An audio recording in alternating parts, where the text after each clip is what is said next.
Македонскиот светски признат филмски класик Пред дождот на Милчо Манчевски во чест на 30 годишнината од премиерата во 94 година, изминатата недела беше прикажан во Сужу Кина.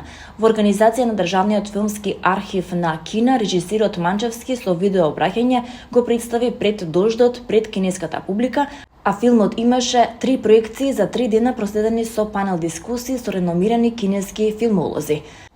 Како да ви го представам Пред дождот? Тоа е филм кој New York Times го стави на својата листа на 1000 најдобри филмови некогаш создадени.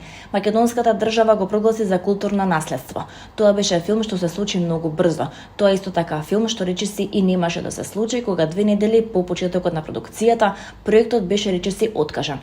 Снимањето на филмот беше исполнето со позитивна енергија, со инспирација, но и со борба да се одржи на вистинскиот пат, да се зачува неговата душа.